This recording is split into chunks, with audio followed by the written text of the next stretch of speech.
This is the You Ask, the Pros Answer podcast. Do you have questions about an upcoming exterior contracting project? We've got answers. Welcome to the You Ask, the Pros Answer podcast.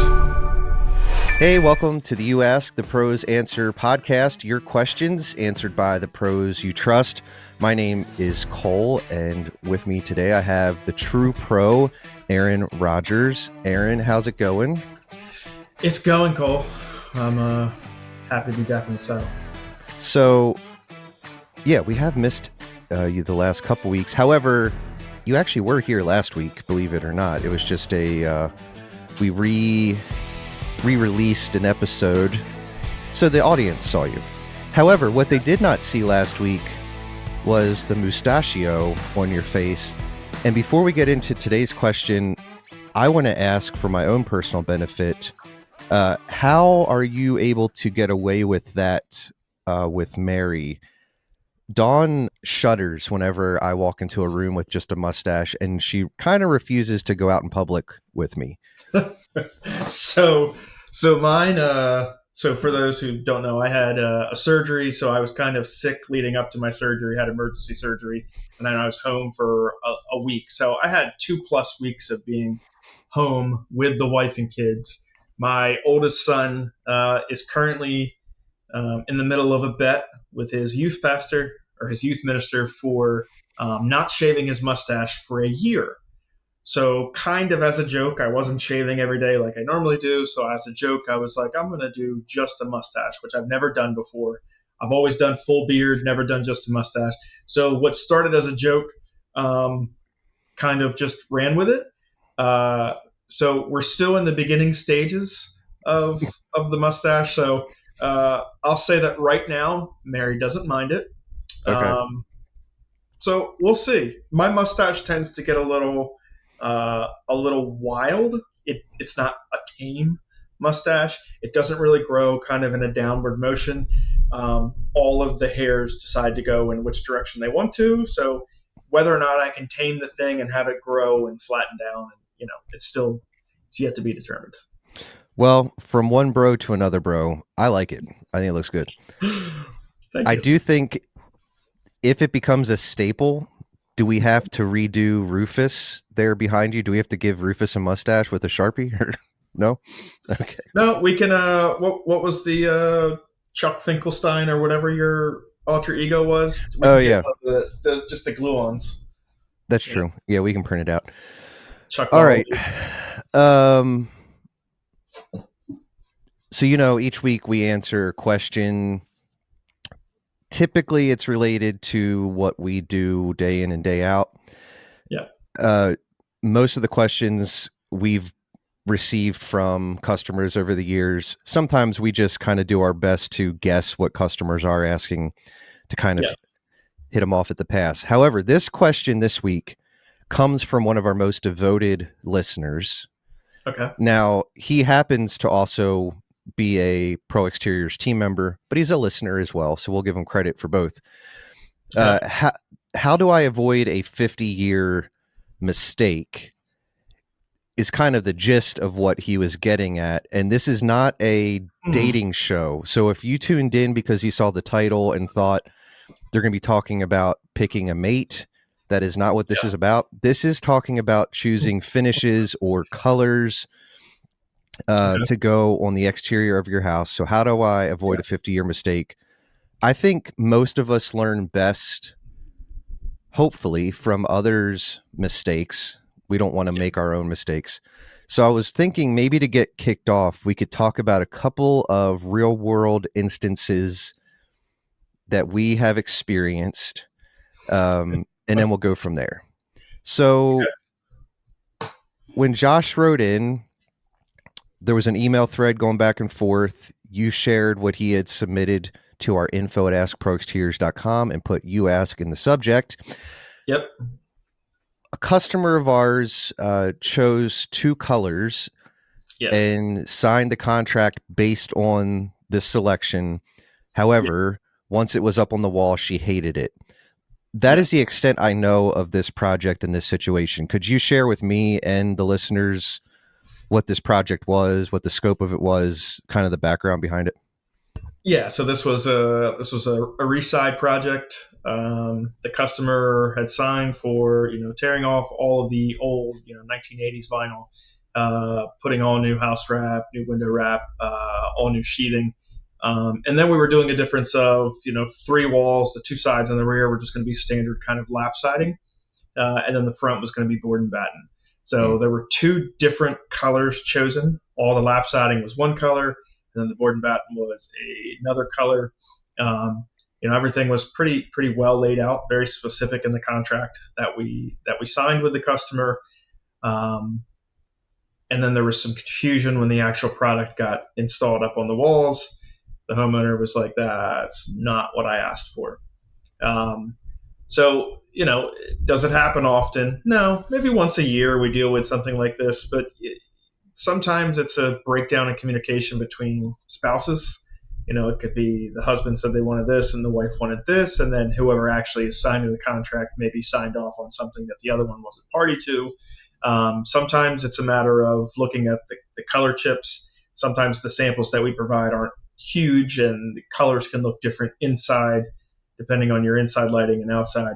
But this particular one, like the question was brought up that, hey, I don't think this is what I asked for. So we went back and simply checked the contract documents, um, which it was very well written and signed off on. So in the end, she was very happy with the final product. Now, this was a situation where the three walls that had the lap siding on it were pretty much done. A couple of final little button up pieces to be done there, and we had just kind of installed just a little bit of the board and batten on the front when she noticed the color difference. So when the project was all said and done, it came out beautifully. The customer's happy. Gave us a 5-star review. So yeah, she was happy in the end. I think there was just kind of a breakdown, a miscommunication, which it happens.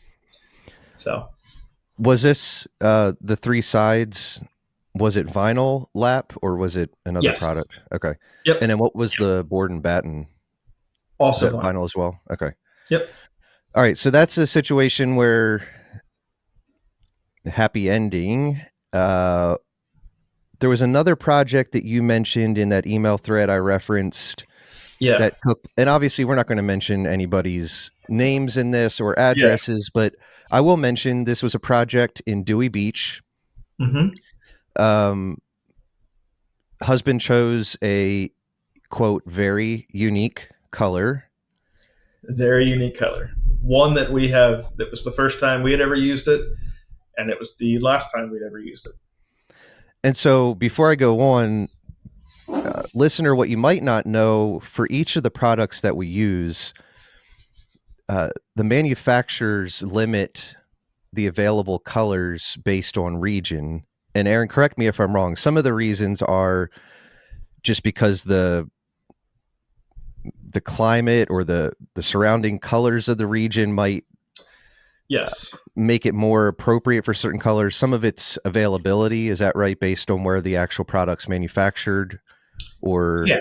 There's sometimes it comes down to like certain colors don't work in certain regions based upon the amount of like like the here in the sales Northeast. statistics over the years? Or Yeah, some of it's based upon sales statistics. Some things, some products like can be kind of brought into a territory if somebody wants a specific color, and then other times like it's against the rules basically of the manufacturer to bring it in. Like for instance, GAF has a color called birchwood, which essentially is like a light gray or a white shingle.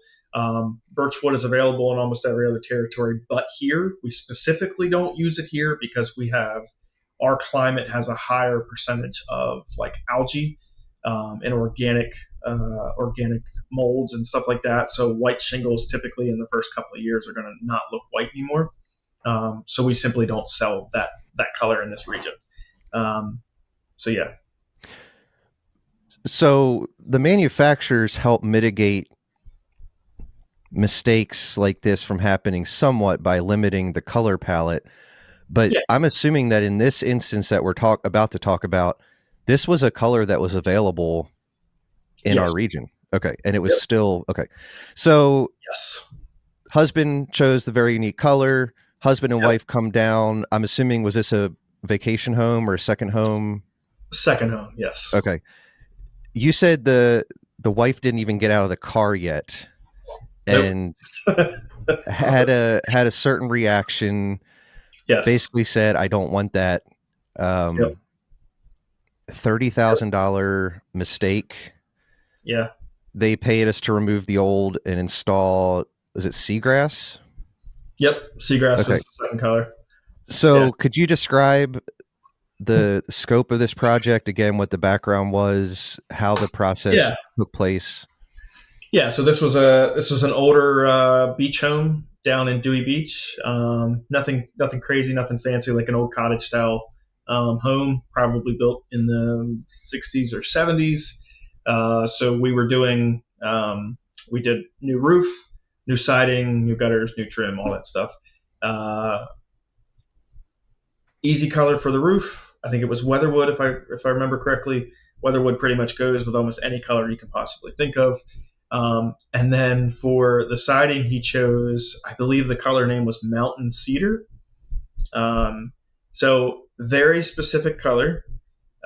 Something you would more than likely see on probably more of a wooded property, something that Mm, kind of it blends with nature a little bit more. It would be like the vinyl version of having a log home. okay. Um, so, in theory, it's a beautiful color. It's not wrong in this particular application. The color, was written on the contract. We signed the contract. We ordered the product. This is not like a normal color for this area. So um, it was a bold statement, but again, it would make his house, we're not used to people having bold choices to kind of make their house stick out from the surrounding homes. Um, so yeah, so we were about 80% done with the siding. I think when they came down that weekend. So they came down on a Friday. They pulled in the driveway, and the wife essentially, without even getting out of the car, said, "That's not going to work. I don't like that. That's hideous." They got out of the car and essentially walked around the house, and her opinion didn't change walking around the house. Um, so he reached out to us and said, "Hey, we got an issue." And I was like, "What's going on?" He said, "My wife doesn't like the color." I was like, "Okay." I was like, colors we can change. He wasn't saying like, you fooled me, you tricked me. He wasn't blaming anything on us. He went out on a limb and chose the color. In the end, he said, "Yeah, we're gonna have to take it off and we're gonna have to switch a color." So we ended up going with seagrass, stripped everything off the house, ended up residing the entire home with the new seagrass. This was double seven cedar impressions by Certainteed. Um, so cedar impressions it's like a 2 foot by or 14-inch by 48-inch panel. Um, Usually a pretty high waste factor because of the way that the product actually gets installed. So I would say, oof, I would say maybe 25% of the product we took off the wall Mm, were actual full panels. The rest of it was all like cut pieces. So we brought back what we could to the shop. We throw away the rest. I put it out there. It's like, hey, does anybody want this for like a shed or a small garage or something? I think we kept it for 9 months, and then finally, after no takers, we just got rid of it. Yeah, yeah, but I think it was the final number was like 27 or 29,000, something like that. So yeah, so I mean, not thankfully not a small mistake. in that case, the customer was in a financial position Yeah, to solve the problem that they unintentionally created. For many of us, we'd be living with that for 20, yeah, 30, 40 years. yeah, Uh, and I liken it to like the difference between, go with me on this analogy, like buying a used car versus a new car. Typically, when you buy a new car, you can get really specific with the colors and the features. You can yep, have it just the way you want. When you buy a used car, you're typically looking for a balance between the cost, the mileage, the condition.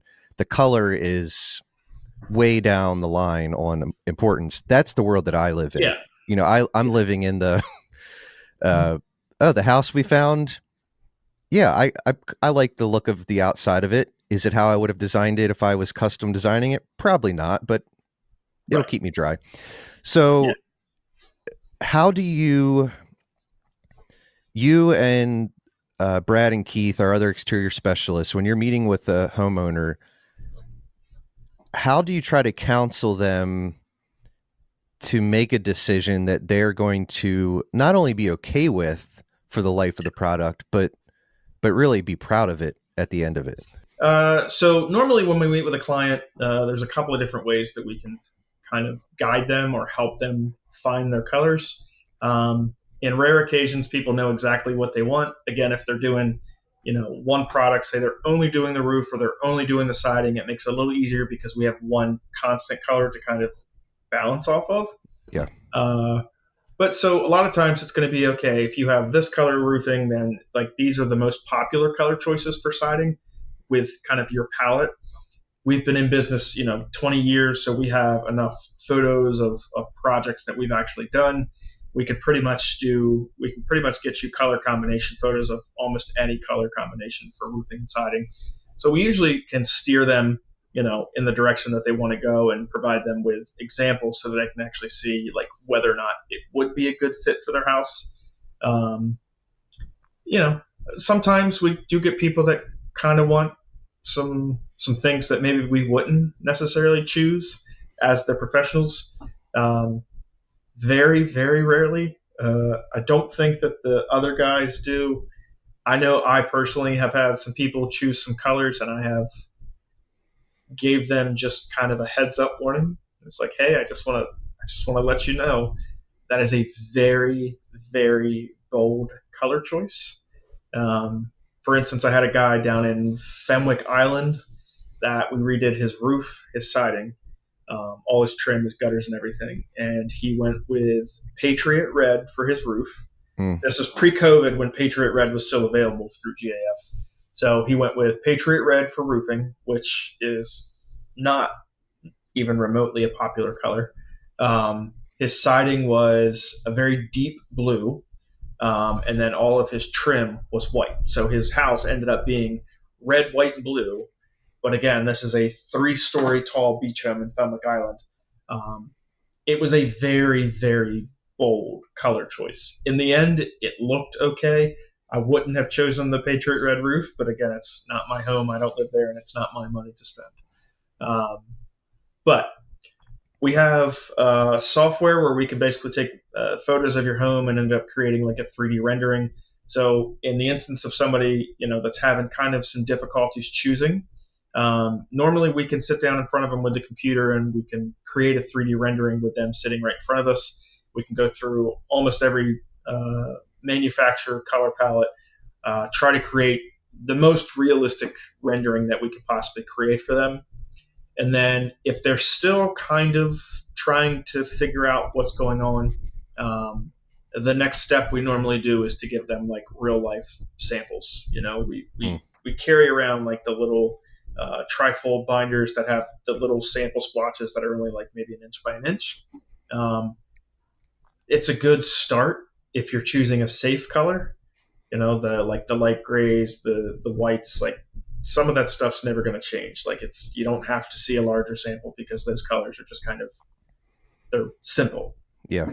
Um, when you're picking, certain greens, certain kind of more unique colors, certain blues, reds, greens, and you want to see something that's a little bit larger.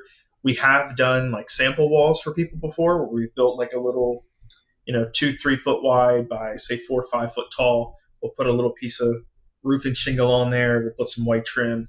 We'll put some siding on there. Most of the time, we have so much siding product left over here from over the years that we almost always have a piece of the color you want somewhere here. Um, so normally we'll try and bring in like a larger sample. We'll leave samples with people and say, hey, like put it on your front, like put it next to your front door. So when you come home, like you see it up against the roof or you see the roofing up against the siding. Look at it in the morning and then looking at it in the evening because you want to Yeah. look at it in sunlight and when it's kind of overcast and whatnot. So we can get you pretty close. Very rarely, if you take like all of those steps, is somebody going to come out with a product they don't really enjoy? Um, and then sometimes people have very adamant that this is what I want. We go into it, and they're like, I want a black roof, white siding, white gutters, white trim, and like you're just like, okay, you're certain on that? Absolutely. And like there's no negotiation, there's no discussion really outside of that. So Yeah. yeah. Before you and I started recording, we were talking about how trends have changed over the years, Yeah.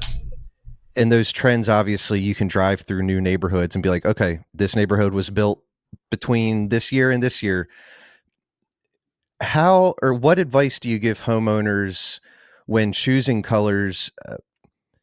Because, okay, we were also talking off air that certain colors, they start to feel tired, Yeah.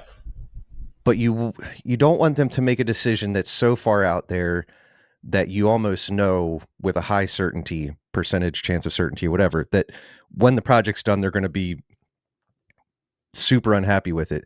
How do you find a balance between choosing something that everybody else is doing, you know, it's going to be safe, but it's also going to be boring, and then also choosing that one that's going to look like a 3-year-old designed it? Yeah. So, I mean, ultimately, at the end of the day, you're the one spending the money to redo your home. You're the one that has to live with it. Nobody really else has to live with it but you. So ultimately, if you want what you want, then get what you want. But there are certain instances where when we were talking offline, I told you that when I started in this business in the '90s, like almost every house that we did was one of three colors. It was white, lighter yellow color. There was two or three different colors that floated around, and like lighter blue colors. Like we'd throw a gray one in there. Like probably 10% of the time, we'd throw a gray one in there. Um, and then in like the in like the late 2000s, early 2010s, gray was like I feel like the most popular color you can get. Mm-hmm. And then in the mid 2010s, we started to get more people that wanted to make kind of a more bold statement with their properties, where we were getting like more deeper colors. We were getting deep greens and deep reds, deep blues, deep grays, like really really dark colors. Um, and those are still really really popular. You know, they have their issues, but I like the darker colors better. I think it's a nicer overall look. I think it gives you more options because you can kind of play with colors a little bit easier that way. Um, but yeah, so I mean, get what you want, but I always like to. I tend to be a little bit more overly honest when people are choosing colors, when they're choosing something that I feel like might be at the end of a trend, Mm. or they're going to pick something that I feel like is completely like not even remotely in style. Uh, you know, you can be honest with them. At the end of the day, you're the only person that has to live with it. Yep. If you're super super concerned with with kind of falling into that trend thing that 10 years down the road your house is going to look kind of off in comparison to everybody else's. The easiest thing to do is kind of gauge your neighborhood. If you lived in a neighborhood of more established homes, where they're pretty much going to stay the same or similar, the houses aren't going to be torn down and monstrosities built next to it, then you can play it a little bit more safe. If you live in an area where a lot of the houses are going to be torn down and rebuilt with the current trends, I mean, yeah, it's difficult. Like I said, right now the hottest trend for like the last 6 years has been white siding with all black everything, black roofing, black gutters, black windows, black doors, black trim. Um, it's a good look. It's a nice, clean, simple, more modern look. Um, it doesn't belong on every house, and again, I think it's played out at this point. There's still going to be people out there that do it. I don't know. It's hard to figure out exactly when a trend's going to end. I'll say from our standpoint, from a professional standpoint, um, it's ridiculous the amount of people that chose white and black over the last 6 or 7 years. Uh, It's Listener, exhausting. this is May 2025. If you're listening to this 20 years from now, let us know how Aaron did with predicting Yeah. the longevity of that white and black trend. Yeah. Well, even let's look back. Let's look back into when I first got into this business. Uh, you know, going outside of the box didn't mean having more than one color on your house as far as like your siding. Um, it meant you'd have white lap siding here, and then on your gables you might go with a white board and batten or a white cedar impressions. And then over the years, like you get into the 2010s, then it became more normal to have multiple siding colors on your house, or now it was more normal to have like an asphalt shingle with a little metal roof accent, and those accents might be separate colors. Um, and then, nowadays, if you have a really, really well designed home and the front kind of has multiple facets to it, we could play with, two or three different colors for your siding. We can play with different colors for your trims. We can do multiple different colors for your roofing. We can have an accent color for your doors. We can have, Mm. different textures as far as like we'll do some siding here and some stone here, some metal roofing there, some asphalt shingles over here. I mean, there's so many options now, and I just feel like it's limitless the amount of options you can use on your home and still be in style. Um, so yeah, All right. So we've yet to touch on one of the biggest resources that our customers have available to them. okay, You talked about those sample swatches that we have in the showroom and that our yeah, exterior specialists will bring out to your house, and just how tiny they are. We also know that you can go to James Hardy's website or Certainteed's website. You can look at these really beautifully shot professional yeah, marketing photos with each color. yep. But if you want to see what these products look like on houses within our service area, where do you recommend they look? So, I mean, we have a couple of different options. So, we talked about like doing 3D renderings and being able to show you like a 3D rendering of your property. Um, we have another product, Company Cam, that we can basically go and look at all the job photos of pretty much any job we've ever done in the last 7 years or so. Um, and then we have another option with Project Map It, where basically it pinpoints, it has a map dot of every single project we've done in the last 10-ish years. And we can literally search for the exact product and color you want and tell you where that home is. Um, so yeah, so there's a ton of resources at our fingertips now to go see actual product. I'll be And then honest. we have our and then we have our showroom. Yes, that is true. I was You're trying proud of that to sucker. lead you to plug Project Map It so Okay. that we could give a shameless plug to our website, askproexteriors.com/project map it. And just like Aaron said, you can search, you can filter it by color, by product, by manufacturer, and Yeah. you can physically get in your car and you can go and drive to a house right within your neighborhood and see the product on a real home before Yeah. you sign a contract. So we'll put that link in the show notes as well. But that's been a huge resource for us. And it's fun to look at that map and just see the thousands of little house icons of And projects they're that have been orange. done. And they're orange, so that's kind of cool. They are orange. Yes. Yeah. The houses Shout aren't out all orange. and shout out to Pat and Steven from Project Map It. Yeah. Pat, who graciously talked with me just a few weeks back. If you didn't get to hear that episode, I'd recommend going back and listening to it. Pat just talks about the ins and out of Project Map It and some of the benefits that it provides to you as the homeowner. Aaron, we live in a society where we are so transient. You've grown up, you were raised in Milton, right? Millsboro, Milton. Yeah, Sussex Millsboro, County. Sussex Yeah. County. And I love that. For the first 18 years of my life, I thought that was going to be me forever. That was going to be in the same, potentially even the same house. When I was a kid, I was like, I want to buy this house for my parents when I grow up. But so many of us, especially in our service area, are transient. We Yep. buy a house, a few years later, we sell it, we move on. We serve a lot of retired folks who know that this is Yep. going to be maybe their second home. It's going to be there. They're going to be there for 20 years. Yeah. till they move on to like a specific retirement home. How much do you suggest people consider resale value when choosing colors, or does that not play into the decision much? 100% plays into it. Okay. If you're building a property to sell in the next 2 years, then you can play into the current trends and styles. Um, that's when looking around at the neighbors' properties and trying to gauge, like, how old are they? Are you worried about their colors that they have? Um, where is the neighborhood kind of going as a whole?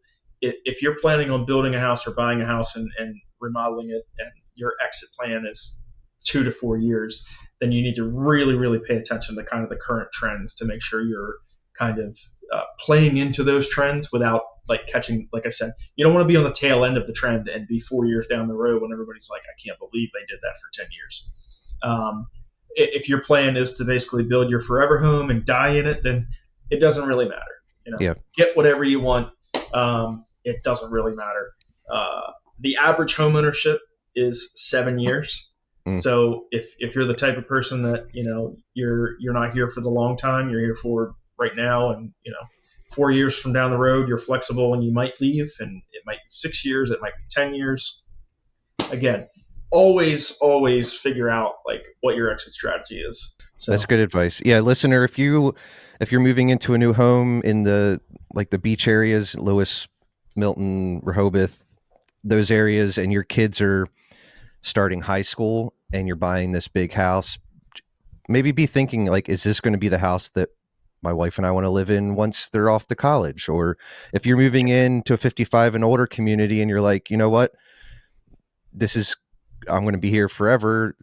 Yeah. Do what Aaron suggested. Do what tickles your fancy. I don't know if people still say that or not. Do you have any final advice on choosing colors? Obviously, you want to care about the quality of the product, the win rating, the fire rating, but at the end of the day, it really does come down to color for a lot of us. Yeah. And do you have what's your one piece of advice, whether it's something you've already said or something you've failed to mention thus far? What's your one piece of advice when it comes to choosing exterior colors?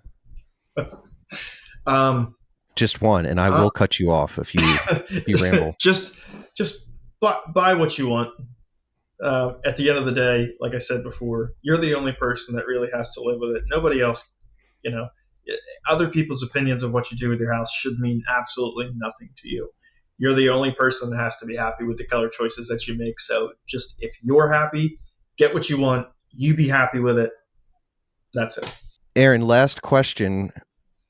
Why are you recording from your office today and not our normal podcast studio? The podcast studio is kind of in a state of renovation or remodeling. Did some electrical stuff in there to get some better lighting, adding some pops of color to the walls. Some new furniture has been delivered. I think we are on, I believe you said, what, episode 40? Yep, episode 40. So I think it's time maybe we take it more seriously. Yeah, obviously I knew the answer to that question. We'll be sharing some progress pictures on the podcast social channels. Aaron has big dreams for this. You want to be able to bring in colleagues, local officials, have a place where we can have discussions with pros who might be a pro in a different part of the world than just exterior remodeling, right? So stick around. The show as you know it is going to remain. We want to be a resource for you as a homeowner, but big things are coming down the pike, and I think we're excited about it. Aaron, thanks for being part of things today. Glad that you're on the mend. It's good to see you. Absolutely. You too, Cole. All right, that is all we have for you today on the You Ask the Pros Answer podcast. Would you please help us get the word out about our show? The best way to do this is to leave reviews on Apple Podcasts, follow us on social media, or simply tell a friend. Also, if you are watching on YouTube, would you please be sure to like and subscribe? Thank you to everybody who has subscribed in the recent weeks. You are awesome, and it helps get this show and the information out to more people. Before we go, though, we want to hear from you. What are some of the questions you have related to exterior home remodeling, the process involved, the options that are out there? Would you please send your questions to info@askproexteriors.com, and in the subject, simply put, "You ask." If you are facing an upcoming home project, we hope this episode has empowered you to tackle it with confidence. Remember, knowledge is power, and a little bit of research can go a long way. Until next time, happy homeowning. The You Ask the Pros Answer podcast is produced in-house by the Pro Exteriors team. Pro Exteriors is the exterior contracting division of Empire Construction Group, LLC. This podcast is intended for informational purposes only and should not be considered legal advice. For more answers to your questions, please subscribe to this channel and podcast so you'll never miss an episode. Do you have an upcoming home remodeling project? Find more answers to your questions at askproexteriors.com.